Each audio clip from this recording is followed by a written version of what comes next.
Good evening. Facebook live में आप लोगों का स्वागत है।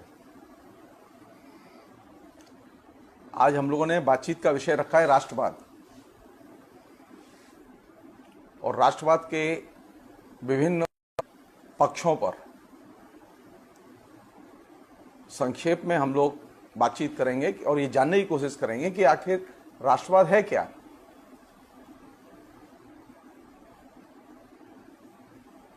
हम में से बहुत सारे लोग, खासतौर पर जो हमारे जो दोस्त विद्यार्थी हैं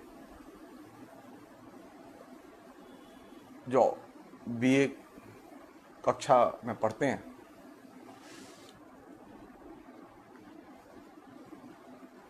या यूं कहें कि पिछले 70 साल में जो लोग इस हिंदुस्तान में पैदा हुए हैं,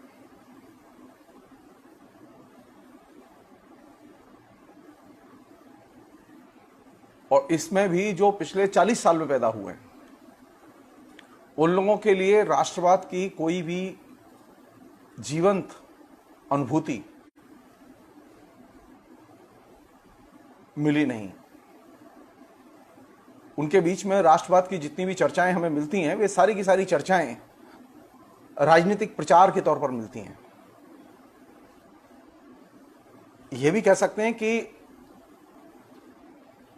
पिछले कई दशकों में जो राष्ट्रवाद के बारे में चर्चाएं हमारे बीच में होती रही हैं, वे एक तरह से राजनीतिक प्रचार अभियान के तौर पर होती रही हैं। हमारे देश ने कोई राष्ट्रवाद के लिए पिछले 50 साल में कोई आंदोलन नहीं किया, कोई आंदोलन नहीं हुआ। वो खाली एक प्रचार का मसला रहा है।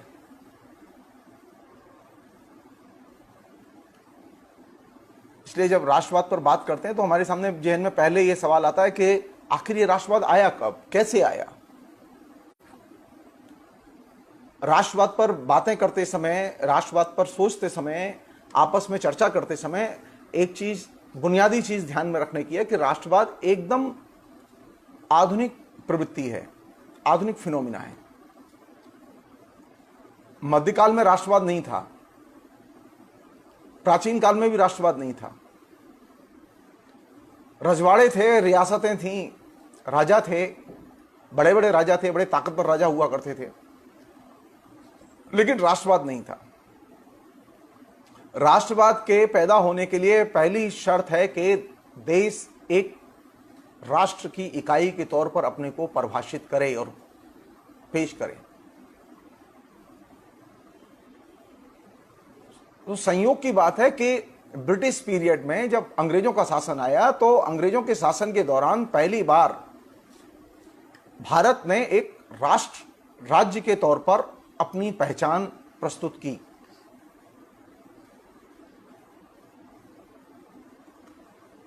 और पहचान को प्रस्तुत करने का तरीका क्या था?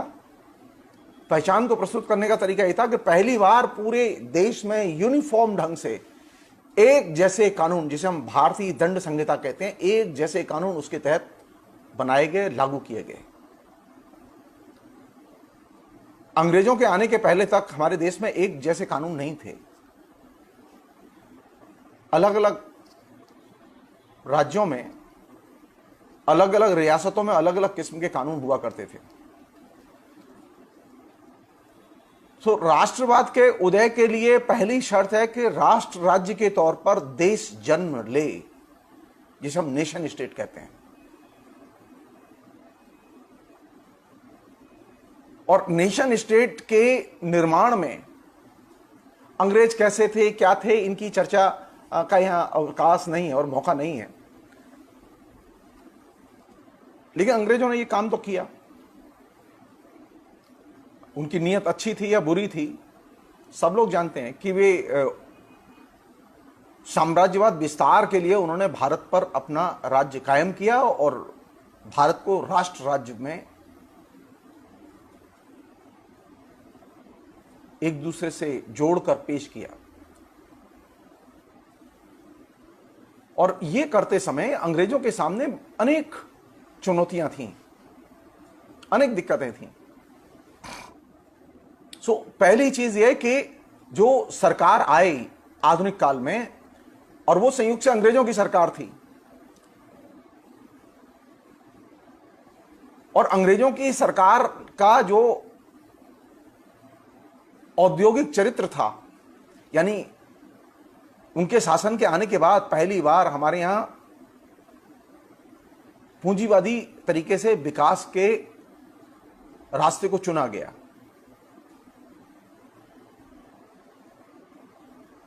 यानी नई औद्योगिक संस्कृति की शुरुआत हुई।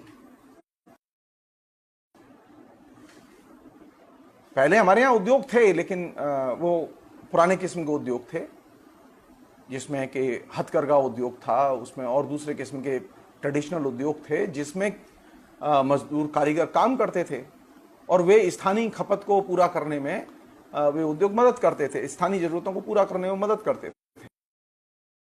परंपरागत किस्म के उद्योग धंधों को आधार बना के आप मॉडर्न राष्ट्र नहीं बना सकते। मॉडर्न राष्ट्र बनाने के लिए जरूरी था कि आधुनिक उद्योगों की नींव रखी जाए। अंग्रेजों ने अपने शासन की शुरुआत के साथ दो चीजें की। पहली चीज यह की कि उन्होंने देश को एक सूत्र में बांध के एक राष्ट्र राज्य के तौर पर उसकी इमेज, या हम ये कहें कि नक्शा पेश किया।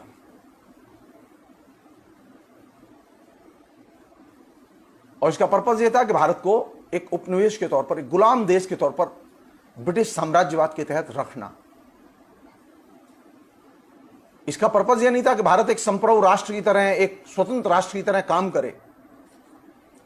तो नीयत बहुत खराब थी, राष्ट्र राज्य के निर्माण के पीछे मंशा बहुत खराब थी कि हम एक गुलाम देश के तौर पर भारत को रखना चाहते हैं, इसलिए इसे एक नेशन स्टेट के तौर पर निर्मित किया गया।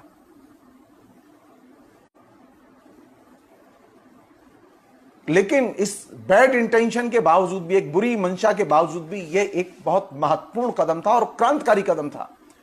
इसने भारत को एकजुट भारत बनाने में मदद की, जो भारत टुकड़े टुकड़े में बटा हुआ था। सैकड़ों राजा थे, और सैकड़ों राजाओं में हालत यह थी कि एक राजा दूसरे राजा की नहीं मानता था, सब अपने अपने दिमाग से चलते थे। सारे रजवाड़ों के अपने अपने अलग कायदे कानून थे, कोई यूनिफॉर्म कानून नहीं था।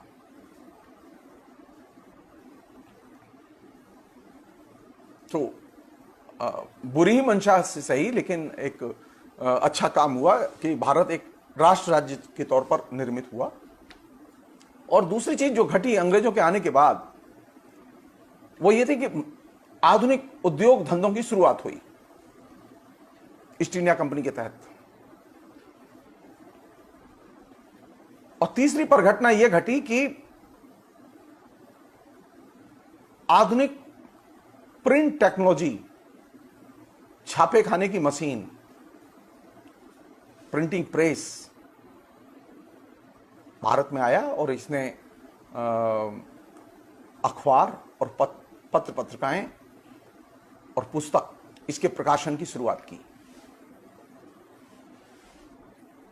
जिस देश में भी राष्ट्रवाद की शुरुआत हुई है, उसको जन्म देने में, राष्ट्रवाद के विचारों को संप्रसारित करने में प्रिंटिंग प्रेस की बहुत महत्वपूर्ण भूमिका रही है। बिना प्रिंटिंग प्रेस के राष्ट्रवाद जन्म नहीं लेता। आधुनिक छापे की मशीन अपने साथ वो छापे की कला तो लेकर आई, लेकिन साथ साथ एक चीज और लेकर आई जिसका कि हमें फायदा मिला। वो ये कि उसने विचारों के प्रचार प्रसार की अनंत संभावनाओं को जन्म दिया। छापे की मशीन के पहले हमारे पास में विचारों के प्रचार प्रसार की इस तरह की संभावनाएं नहीं थी।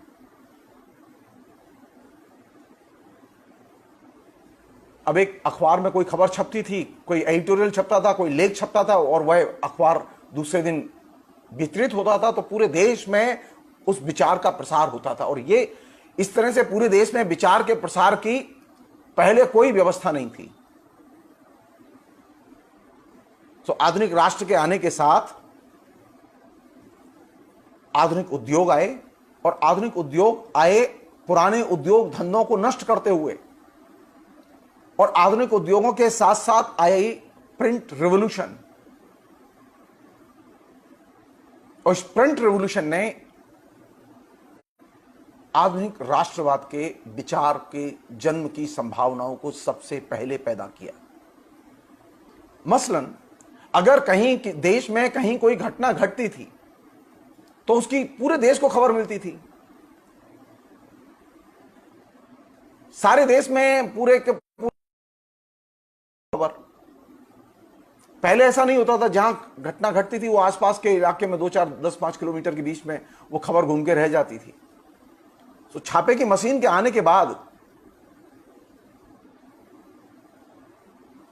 विचारों के प्रचार प्रसार का एक नेटवर्क पैदा हुआ, और यह अपने आप में बहुत बड़ी उपलब्धि थी और इसने बहुत बड़ी मदद की। दूसरी एक चीज और पैदा हुई, वो थी आधुनिक कम्युनिकेशन के तौर पर यह दूर संचार की प्रणाली, यानी जिसे हम लोग टेलीफोन कहते हैं।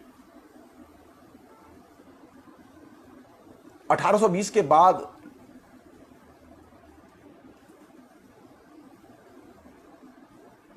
अखबार भी आते हैं, और 1820 के बाद ही टेलीफोन भी आते हैं। महानगरों में खासतौर पर कलकत्ता, मद्रास और दूसरे शहरों में धीरे धीरे निजी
आप में से अधिकतर लोग 1857 के प्रथम स्वाधीनता संग्राम को तो जानते हैं, लेकिन 1857 के स्वाधीनता संग्राम के अलावा कई दर्जन सशस्त्र संग्राम पूरे देश के विभिन्न इलाकों में चले और इन सारे संग्रामों का एक ही लक्ष्य था, अंग्रेजों को हटाओ।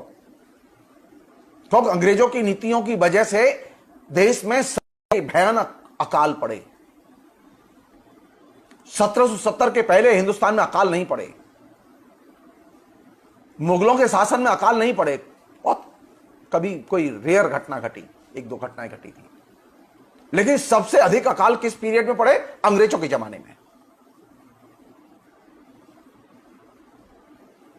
सबसे भयानक गरीबी, किसानों का शोषण, व्यापारियों का उत्पीड़न और शोषण, दुकानदार हैं उनकी गैर जरूरी वसूली और मुनाफाखोरी, इनका सबसे ज्यादा दुष्प्रभाव उस दौर में दिखाई दिया। और यही वजह है कि हिंदुस्तान के विभिन्न इलाकों में जहां जिससे जैसे बन पड़ा उसने प्रतिवाद किया और प्रतिरोध किया, और यही वह पृष्ठभूमि है जिसमें कि अनेक रंगत का नेशनलिज्म पैदा हुआ।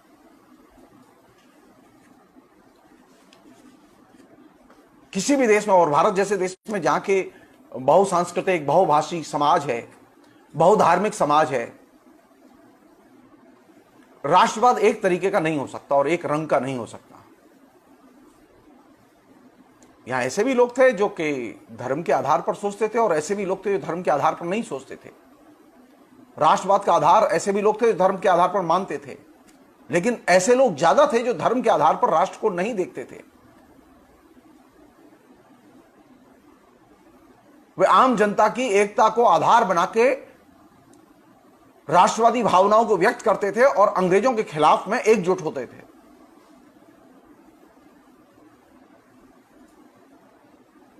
तो 19वीं शताब्दी के अगर अनुभव को ध्यान में रखें तो आप पाएंगे कि 19वीं शताब्दी में एक बड़ा फिनोमिना राष्ट्रवाद का पैदा हुआ और राष्ट्रवाद में कई रंगत के राष्ट्रवाद पैदा हुए। और ये जो कई रंगत के राष्ट्रवाद का आना, ये अपने आप में एक नई चीज थी, पहले कभी ये इस चीज का अनुभव नहीं किया हमने। यही वजह है कि ये कहते हैं कि राष्ट्रवाद एक भौतिक चेतना है, लेकिन ये अंतर्विरोधी चेतना है।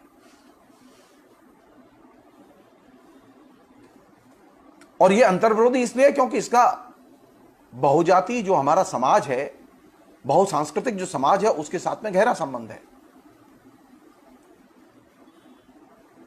मसलन एक व्यापारी भी चाहता है कि देश आजाद हो और एक साधारण नागरिक भी चाहता है कि देश आजाद हो, लेकिन दोनों के मकसद अलग हैं, दोनों के हित एक दूसरे से टकराते हैं।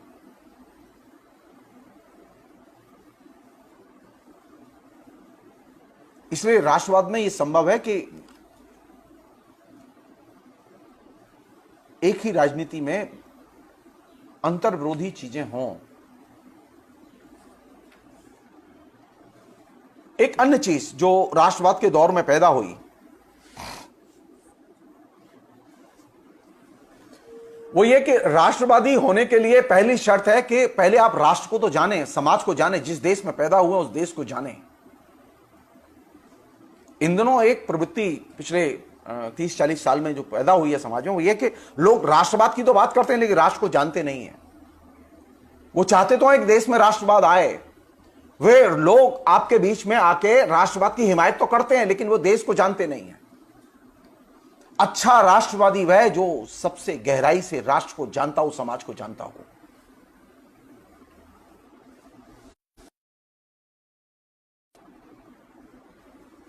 अच्छा राष्ट्रवादी वह जो कि समाज की विभिन्न सामाजिक संरचनाओं को जानता हो, राजनीतिक संरचनाओं के बारे में समझ हो। हमारे यहां स्थिति क्या है? हमारे यहां स्थिति है कि उस संविधान की सामान्य सी व्यवस्थाओं को, धारणाओं को भी राष्ट्रवाद का प्रचार करने वाले लोग नहीं जानते। मसलन अगर मैं राष्ट्रवाद का प्रचार करता हूं तो मुझे यह जानना ही होगा कि हिंदुस्तान में एक संप्रभु राष्ट्र के तौर पर एक संविधान भी है और संविधान में कुछ बुनियादी अधिकार दिए हुए हैं।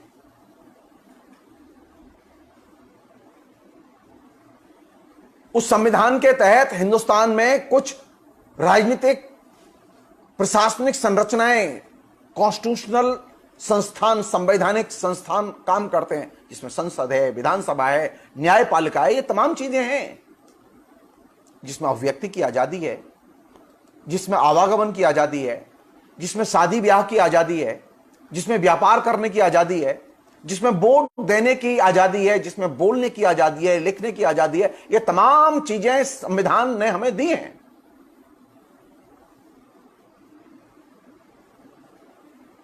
इन जो उपलब्ध जो अधिकार हैं, इन उपलब्ध अधिकारों की रक्षा करते हुए ही आप राष्ट्रवाद की बात कर सकते हैं। यह संभव ही नहीं है कि आप राष्ट्रवाद की बात करें लेकिन संविधान को कंसीडर न करें, राष्ट्रवाद की बात करें लेकिन धर्मनिरपेक्षता को, जो कि संविधान का बुनियादी आधार है, संविधान का मूल आधार है, आप उसे स्वीकार न करें।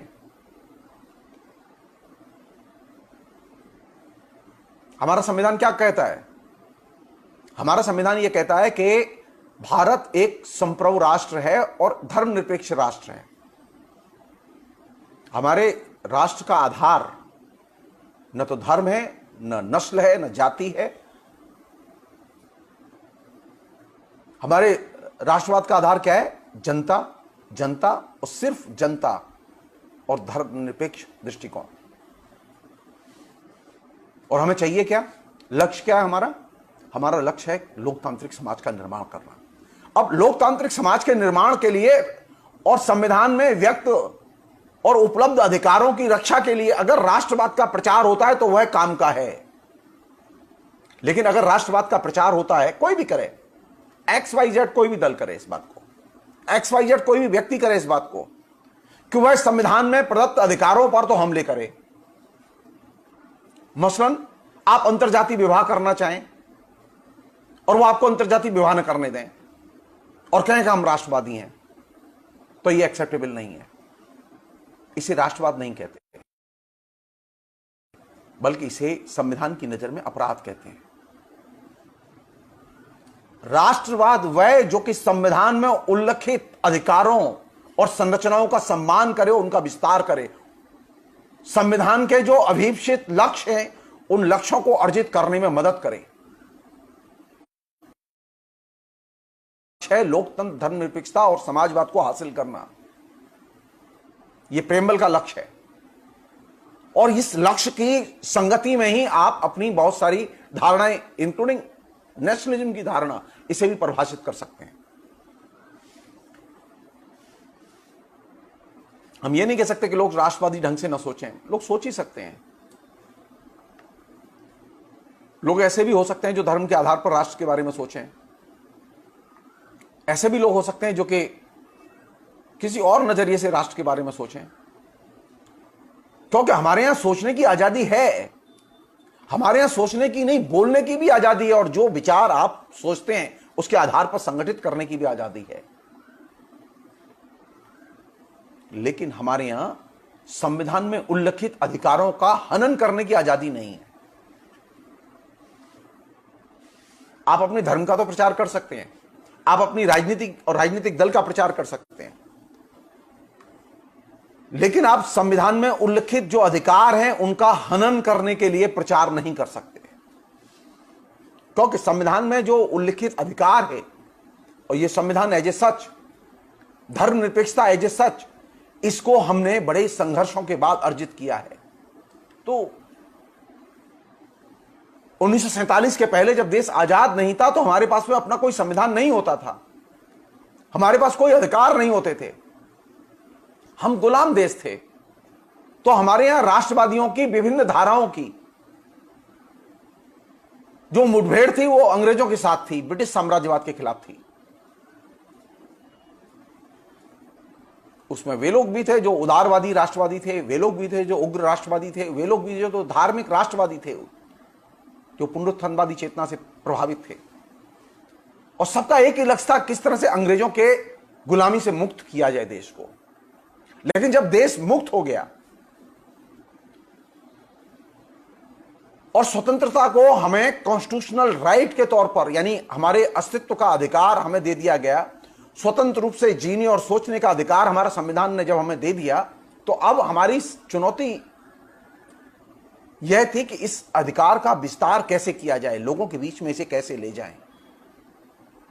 इसलिए संविधान के लागू होने के बाद पुराने तरीके से, राष्ट्रवादी तरीके से सोचना और काम करना संभव नहीं था। हमारे यहाँ ऐसे अनेक लोग हैं ऐसे जो अभी भी पुराने तरीके से, यानी पुराना तरीका क्या था, धर्म के आधार पर राष्ट्र को देखना।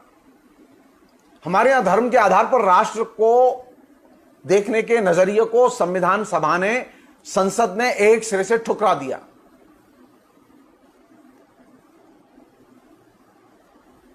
और वह हमारा मूलाधार नहीं है, मूल दृष्टिकोण नहीं है। इसलिए अब लोकतंत्र की स्थापना के बाद राष्ट्रवाद का लक्ष्य क्या होगा? लोकतंत्र का विस्तार करना, लोकतांत्रिक अधिकारों का विस्तार करना।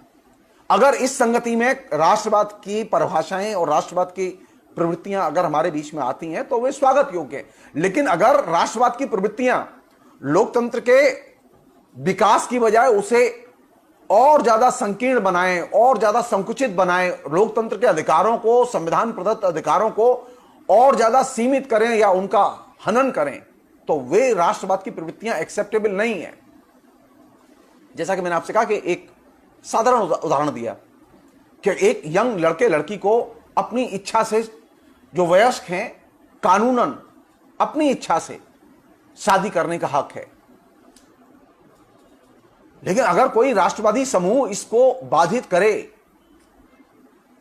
परेशान करे, तो ये राष्ट्रवाद क्राइम के तौर पर देखा जाएगा। वो राष्ट्रवाद नहीं है, वो अपराध है।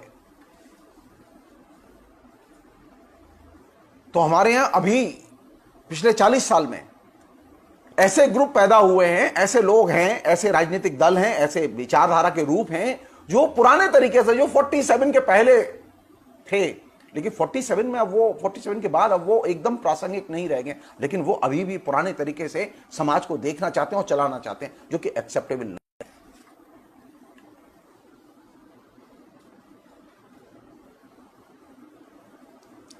तो आजादी के पहले राष्ट्रवाद के निशाने पर था साम्राज्यवाद, ब्रिटिश साम्राज्यवाद, और उससे मुक्ति का लक्ष्य। लेकिन आजादी के बाद जब हमारे यहां लोकतंत्र स्थापित हुआ और हमने एक संप्रभु राष्ट्र के तौर पर अपना निर्माण किया, स्वतंत्र राष्ट्र के तौर पर अपने विकास का रास्ता चुना, तो हमारे सामने संविधान और संविधान प्रदत्त जो लक्ष्य थे उन्हें हासिल करना मुख्य काम था। और इस लक्ष्य को हासिल करने के लिए जिस भी रूप में आप राजनीतिक काम कर सकें, क्योंकि राष्ट्रवाद एक राजनीतिक प्रवृत्ति है, राष्ट्रवाद कोई खाली सांस्कृतिक चीज नहीं है। एक और चीज मैं कहना चाहता हूं जो कि संविधान की स्पिरिट के खिलाफ है। ये मसलन कोई फिल्म रिलीज हुई, और फिल्म रिलीज हुई तो उस फिल्म को रिलीज करते समय सेंसर बोर्ड ने उसे पास कर दिया, तो कायदे से उसे प्रसारित होने का हक है, क्योंकि आपके संविधान और कानून ने उसे अप्रूवल दे दिया।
लोकतंत्र टिका हुआ है वो क्या है कि हमारे यहां लोकतंत्र तभी टिका रह सकता है जब हम सांप्रदायिक सद्भाव बनाए रखें, विभिन्न समुदायों के बीच में, विभिन्न धर्मों के बीच में, विभिन्न भाषा भाषियों के बीच में राष्ट्रीय एकता को बनाए रखकर हम काम करें। हम किसी भी समुदाय को, किसी भी धार्मिक समुदाय को, किसी भी सामाजिक समुदाय को यह हक नहीं देते संवैधानिक तौर पर कि वह अपने को भारत से अलग कर ले। हम किसी भी धार्मिक या सांस्कृतिक समुदाय को यह हक नहीं देते कि वह अपने समुदाय की या अपने धर्म की हिफाजत के लिए अन्य धर्म और अन्य समुदायों के लोगों पर हमले करे, क्योंकि हमारा जो संविधान है वो सभी धर्मों को समान अधिकार देता है। जिस धर्म को मानने वाले 80 करोड़ लोग हैं उसको जो अधिकार हैं वही अधिकार 25,000 लोग जिस धर्म को मानते हैं उनको भी वही अधिकार हैं। पारसियों की संख्या सबसे कम है, पारसियों को भी अधिकार हैं संविधान में वही जो एक हिंदू को हैं, क्योंकि हिंदू सबसे ज्यादा है।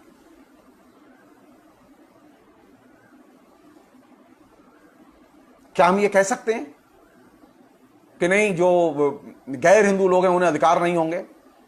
नहीं, क्योंकि संविधान सबको अधिकार देता है। वो हिंदुओं को भी देता है, सिखों को भी देता है, ईसाइयों को भी देता है, मुसलमानों को भी देता है, वो तमाम किस्म के अल्पसंख्यकों को भी अधिकार देता है, वो भाषाई अल्पसंख्यकों को भी अधिकार देता है।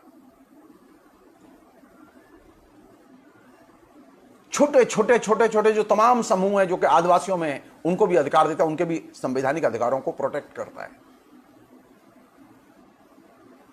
तो नई दुनिया कौन सी है? नई दुनिया वह है जिसमें मैं और अदर्स, ये दोनों, इन दोनों के अधिकार प्रोटेक्ट किए जाएं। तो अब अगर कोई कॉन्सेप्ट राष्ट्रवाद का बनाना चाहे बना सकता है, लेकिन उसे अदर्स के बारे में कंसीडर करना होगा। अनफॉर्चुनेटली हमारे यहां ऐसे समूह हैं जो अदर्स के बारे में, वे अपने बारे में तो सोचते हैं लेकिन अन्य के बारे में नहीं सोचते। और जब आप अन्य के बारे में नहीं सोचेंगे तो आप तय मानिए कि आप देश को नहीं बना सकते, देश को नहीं बचा सकते।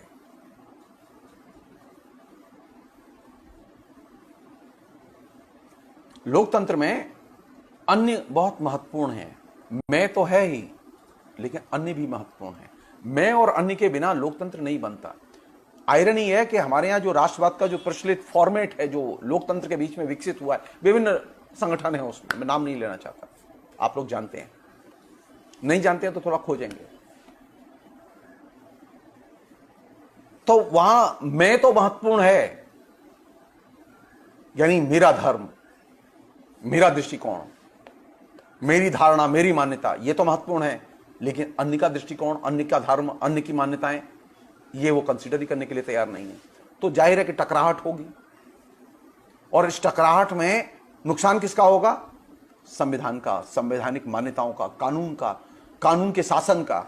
इसलिए यह देखा गया कि जब भी किसी भी रंगत का राष्ट्रवाद लोकतंत्र के दौरान पिछले 70 साल में सामने आया है तो उसने अन्य को नुकसान किया है, अन्य को क्षतिग्रस्त किया है, और इससे समाज टूटा है। तो लोकतंत्र के विकास के लिए कौन सी चीज जरूरी है? मैं और अदर्स, इन दोनों के बीच में एकता बने, इन दोनों के बीच में और ज्यादा एकीकरण हो। हमें ऐसे राजनीतिक नजरिए की जरूरत है। इसलिए यह माना जाता है कि लोकतंत्र में राष्ट्रवाद उतना प्रासंगिक नहीं रह जाता जितना कि वह पूर्व लोकतंत्र की अवस्था में, यानी ब्रिटिश पीरियड में प्रासंगिक था। एक अन्य चीज और लास्ट, वो ये कि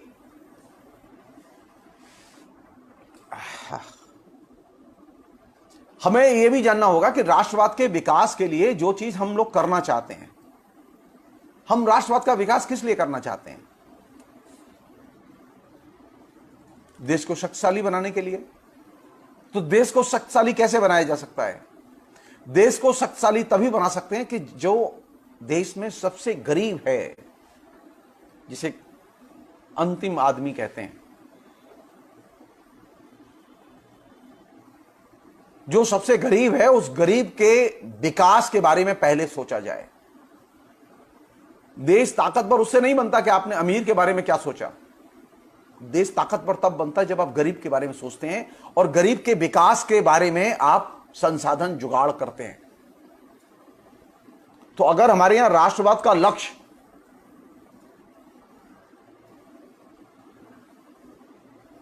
समाज का अंतिम आदमी या गरीब आदमी है, तो उसे ये परिभाषित करना ही होगा कि इस गरीब आदमी के लिए उनके पास क्या योजनाएं, क्या प्रकल्प है। हमारे यहां स्थिति यह है कि हम चाहते तो हैं कि राष्ट्रवाद आए, लेकिन हम ये परिभाषित नहीं करते कि राष्ट्रवाद किसके लिए।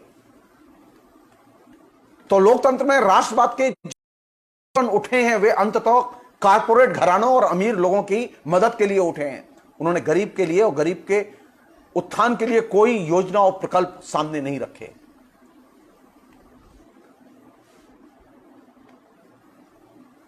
आप किसी भी पीरियड को उठाइए हिंदुस्तान के पिछले 70 साल के, जिसमें राष्ट्रवादी पार्टियां, राष्ट्रवादी संगठन जो काम करते रहे, उन्होंने क्या एजेंडा रखा है अपना, इंक्लूडिंग ये समय भी। आप देखिए, आप टेस्ट कीजिए, राष्ट्रवाद जनता के पक्ष में है या विपक्ष में है, यह इससे तय होगा कि राष्ट्रवाद किन सामाजिक शक्तियों के लिए कार्यक्रम की घोषणा करता है। आर्थिक कार्यक्रम, राजनीतिक कार्यक्रम, सांस्कृतिक कार्यक्रम। मसलन अगर आप देश में राष्ट्रवाद का प्रचार करना चाहते हैं, तो हम जानना चाहते हैं क्या देश के गरीबों के लिए स्कूल खोलने के लिए, कॉलेज खोलने के लिए आपने बजट आवंटित किया है?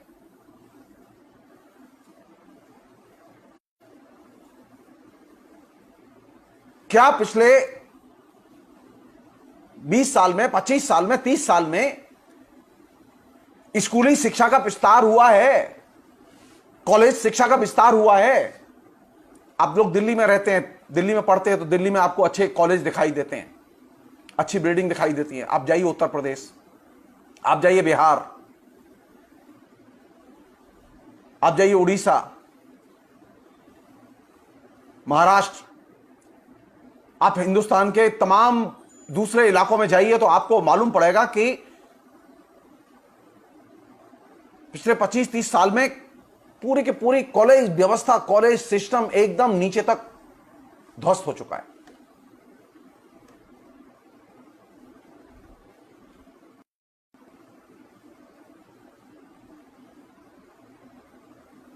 तो नौजवानों में अगर राष्ट्रवाद का विकास करना है तो किसके जरिए किया जाएगा? शिक्षा के जरिए, शिक्षा के ढांचे के विस्तार के जरिए, या सिर्फ प्रचार के जरिए? अगर नौजवानों में राष्ट्रवाद का प्रचार प्रसार किया जाएगा, तो पता करो कि लाइब्रेरी के लिए पुस्तकें हैं है कि नहीं है। क्या हमारी पाठ्यक्रम से बाहर की पुस्तकें और पाठ्यक्रम की पुस्तकें लाइब्रेरी में फ्रीली उपलब्ध हैं कि नहीं है? हम चाहते हैं ना राष्ट्रवाद पैदा हो,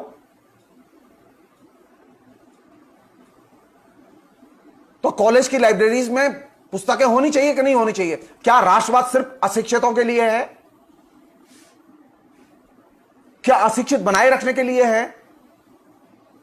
अगर राष्ट्रवाद का लक्ष्य देश को उन्नत बनाना है, तो हमें यह देखना ही होगा कि क्या कॉलेज के लिए धन दिया गया, क्या नई कॉलेज की बिल्डिंग बनाई गई, क्या कॉलेज में नए शिक्षक आए, क्या नई पुस्तकें आई, लाइब्रेरीज आई, क्या देश में लाइब्रेरी नेटवर्क का विस्तार हुआ?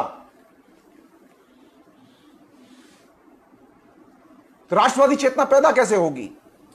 सिर्फ नारे लगाने से।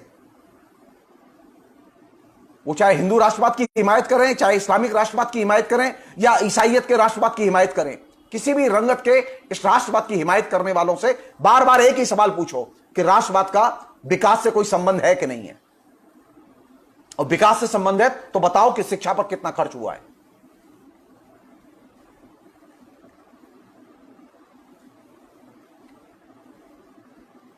पुराने जमाने में, अंग्रेजों के जमाने में राष्ट्रवाद की भावनाओं को प्रचारित प्रसारित करने में विश्वविद्यालयों के पढ़े लिखे नौजवानों की बहुत बड़ी भूमिका थी। आप कल्पना कीजिए, 20 साल का नौजवान, 18 साल का नौजवान, राजा राममोहन राय, जिसने हिंदुस्तान को हिला के रख दिया। राजा राममोहन राय 18-19 साल की उम्र में जो सोचते थे, हिंदुस्तान की सरकार वह सोचने के लिए मजबूर थी। इसे कहते हैं राष्ट्रवाद। मुझे कैसा राष्ट्रवाद चाहिए? मुझे राजा राममोहन राय वाला राष्ट्रवाद चाहिए जो हिंदुस्तान को हिला दे। राजा राममोहन राय ने 20 साल की उम्र में सती प्रथा के खिलाफ में जो आंदोलन छेड़ा, हिंदुस्तान में सती प्रथा को बंद करा के दम लिया। राजा राममोहन राय की 3 शादियां हुई थी, 2 शादी हुई थी 9 साल की उम्र में, बाल विवाह था जो कि अपराध है। राजा राममोहन राय नहीं जानते थे। राजा राममोहन राय के सामने राजा राममोहन राय की भाभी को जबरदस्ती जिंदा जला दिया गया, सती हो गई वो। राजा राममोहन राय ने इसका विरोध किया और प्रतिवाद किया और सारे समाज को जगा के छोड़ा। राजा राममोहन राय को घर में घुसने नहीं दिया लोगों ने, गांव के लोगों ने। वो हुगली में पैदा हुए थे, बंगाल का एक जिला है ये। राजा राममोहन राय ने स्थिति ये पैदा की कि उनके पिता ने उनको घर से निकाल दिया, लेकिन राजा राममोहन राय ने रास्ता नहीं छोड़ा और हिंदुस्तान में सती प्रथा को बंद करा के दम लिया। और उम्र कितनी थी? 19 साल, 20 साल। इसे कहते हैं राष्ट्रवादी चेतना। राजा राममोहन राय की अपनी बीबी 9 साल की उम्र में 2 शादियां हुई थी उसकी। उन्होंने कहा बाल विवाह अपराध है, सती प्रथा हत्या है। इसे कहते हैं राष्ट्र की चेतना, दूसरों के बारे में सोचना, दूसरों के अपराध, उनको आंख में आंख डाल के बताना, इसे कहते हैं राष्ट्रवाद। तो मुझे अगर राष्ट्रवाद चाहिए तो कैसा चाहिए? मुझे राजा राममोहन राय जैसा राष्ट्रवाद चाहिए। मुझे कैसा राष्ट्रवाद चाहिए? मुझे दादा भाई नौरोजी जैसा राष्ट्रवाद चाहिए। दादा भाई नौरोजी बहुत बड़े अर्थशास्त्री थे, बहुत बड़े विचारक थे, वे अंग्रेजों के बड़े प्रशंसक भी थे। लेकिन जब देश में अकाल पड़े तो दादा भाई नौरोजी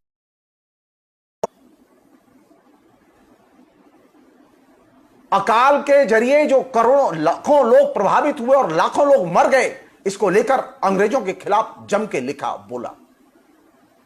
तो मुझे कैसा राष्ट्रवाद चाहिए? मुझे दादा भाई नौरोजी जैसा राष्ट्रवाद चाहिए जिसने कि ब्रिटिश शासन की नींद हराम कर दी थी। और अभी स्थिति यह है कि हमें कभी गांव का किसान, उसकी दुर्दशा नजर ही नहीं आती। दहेज हत्या के जरिए मरने वाली लड़कियों का दुख हमें महसूस ही नहीं होता। नहीं, मुझे नेशनलिज्म चाहिए, लेकिन मुझे नेशनलिज्म चाहिए राजा राममोहन राय जैसा, मुझे नेशनलिज्म चाहिए दादा भाई नौरोजी जैसा।